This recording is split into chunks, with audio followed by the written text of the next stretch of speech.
Hello दोस्तों, आपका स्वागत है दी वाइबिंग बीस्ट चैनल पर। आज हम most hyped anime solo levelling का एपिसोड नंबर 2 को एक्सप्लेन करेंगे। अगर आपने फर्स्ट एपिसोड नहीं देखा तो लिंक डिस्क्रिप्शन में है। सोलो लेवलिंग के एपिसोड 2 की शुरुआत सॉन्ग के पास आने और सुन के अवलोकन कौशल की प्रशंसा करने से होती है।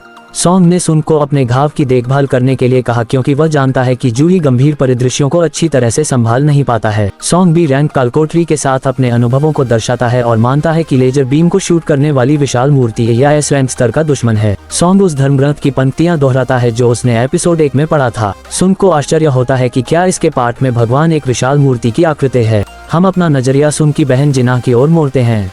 वह एक सहपाठी के साथ सुन के व्यवसाय के बारे में थोड़ी चर्चा करती है। हम दूसरे कालकोटरी में सुंग और उसके सहयोगियों के पास लौटते हैं। सॉन्ग सभी को बताता है कि एक ठोस रणनीति बनाना सबसे अच्छा होगा। पार्टी का एक सदस्य असहमत है और बचने के लिए अपनी गति के कारनामों पर भरोसा करने की कोशिश करता है। दुर्भाग्य से वह विशाल प्रतिमा के लेजर बीम हमले से नष्ट हो गया। सुंग ने प्रतिमा के जानलेवा इरादों पर सवाल उठाए। वह सॉन्ग से प्राचीन धर्मग्रंथ की पहली आज्ञा को दोहराने के लिए कहता है। बाद में सुन प्रतिमा के सामने झुकता है क्योंकि पहली आज्ञा में लोगों को भगवान का आदर करने की आवश्यकता होती है। मूर्ति ने अपना आक्रमण रोक दिया और सुन को संकेत दिया कि मूर्ति वही देवता है जिसका उल्लेख धर्मग्रंथ कर रहा है। सुन दूसरों को भी ऐसा करने के लिए सूचित करता है और वे अभी के लिए मौत से बचने में कामयाब हो जाते हैं। तभी देव प्रतिमा अपनी कुर्सी से उठती है और शिकारियों के पास पहुँचती है। सॉन्ग सुन से पूछता है कि उन्हें आगे क्या करना चाहिए। सुन को ईश्वर की स्तुति के बारे में दूसरी आज्ञा के शब्द याद हैं। एक नर शिकारी भगवान की मूर्ति के पास जाता है और उससे प्रार्थना करता है। हालांकि भगवान की मूर्ति व्यक्ति की हत्या कर देती है। सुन का मानना है कि ऐसा इसलिए है क्योंकि सज्जन के शब्द भगवान की मूर्ति पर लागू नहीं होते हैं। भगवान की मूर्ति एक महिला शिकारी की हत्या कर देती है जिससे हमारे नायक भाग जाते हैं। पाक भगवान की मूर्ति से दूर भागने की कोशिश करता है लेकिन मूर्ति के सहयोगियों में से एक द्वारा उसकी हत्या कर दी जाती है। सुन ने पास में वाद्य यंत्रों के साथ कुछ मूर्तियों को देखा और दूसरों को उनकी ओर जाने के लिए कहा। सॉन्ग और एक अन्य सहयोगी इन मूर्तियों के पास जाते हैं। ये मूर्तियां जानलेवा इरादे नहीं दिखाती। हालांकि सुंग और जूही एक मूर्ति की ओर भाग जाते हैं। सुंग जूही को उसकी सुरक्षा में छोड़ देता है क्योंकि वह अनिश्चित है कि यह मूर्ति उन दोनों की रक्षा करेगी या नहीं। इससे पहले कि सुंग भगवान की मूर्ति के चरणों में नष्ट हो जाए, वह समय रहते पास की यंत्र ले जाने वाली मूर्ति तक पहुंच जाता है जिससे उसकी जान बच जाती है। भगवान की मूर्ति अपने स्थान पर लौट आती है। सुन को एहसास है कि यह उसकी प्रशंसा करने का सही तरीका है। जूही दौड़कर सुन के पास जाता है और उसे एहसास होता है कि उसने अपना एक पैर खो दिया है। जैसे ही जूही ने सुन के घाव को ठीक किया, किम ने सॉन्ग को उसके खराब नेतृत्व और निर्णय के लिए डांटा।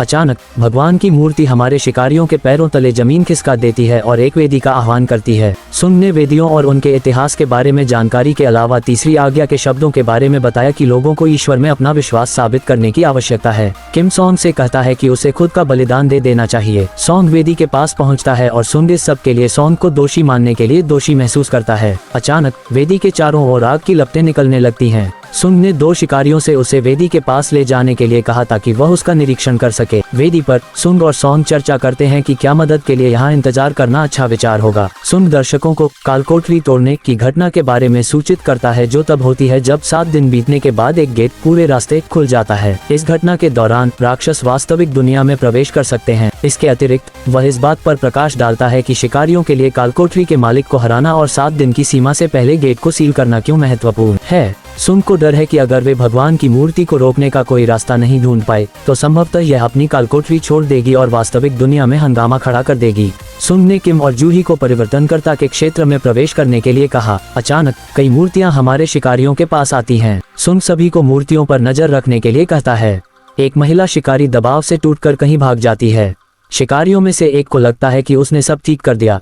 एक अन्य शिकारी दबाव के आगे झुक जाता है, सुन को जमीन पर गिरा देता है और उसी दिशा में भाग जाता है जिस दिशा में महिला भागी थी। इसके बाद किम भागने का प्रयास करता है लेकिन सुन उसे और अन्य लोगों को मूर्ति पर नजर रखने के लिए कहता है। उनका मानना है कि उनके आसपास की नीली लपटें एक टाइमर के रूप में काम करती हैं और एक बार जब वे बुझ जाएंगी तो वे जाने के लिए स्वतंत्र होंगी। किम ने मार्गदर्शन के लिए सुन की प्रशंसा की लेकिन छोड़ने का विकल्प चुना। सॉन्ग जूही को सुन के साथ भाग जाने और उसे वहीं छोड़ देने के लिए कहता है। जूही जाने की कोशिश करती है लेकिन उसे एहसास होता है कि वह अपने पैर नहीं हिला सकती। सॉन्ग को आश्चर्य होता है कि क्या ऐसा इसलिए है क्योंकि उसने सुन के घाव को ठीक करने के प्रयास के दौरान बहुत अधिक शक्ति का उपयोग किया था। सुन ने सॉन्ग को जूही के साथ वहां से भागने के लिए कहा। जूही ने उसे पीछे छोड़ने से इनकार कर दिया, इसलिए सोंग ने उसे बाहर कर दिया और सुन को अकेला छोड़ दिया। सुन को खुशी है कि वह कालकोठरी की मूर्तियों के क्रोध को झेलने वाला व्यक्ति होगा। सुन जवाबी कार्रवाई करने की कोशिश करता है, लेकिन मूर्तियों द्वारा उसके साथ दुर्व्यवहार किया जाता है। इस क्रूर पिटाई के दौरान सुंग अपने जीवन के अनुभवों पर विचार करता है। इससे पहले कि अंतिम लॉ बुझे और मूर्तियों में से एक सुंग पर हमला करे, उसके सामने एक लट्ठा दिखाई देता है। ये लॉग सुंग को सूचित करता है कि वह खिलाड़ी बनने के लिए योग्य है। यह उसे बताता है कि उसके पास प्रस्ताव स्वीकार करने के लिए 2 सेकंड हैं, अन्यथा वह मर जाएगा। सुंग द्वारा प्रस्ताव स्वीकार करने के साथ एपिसोड समाप्त होता है।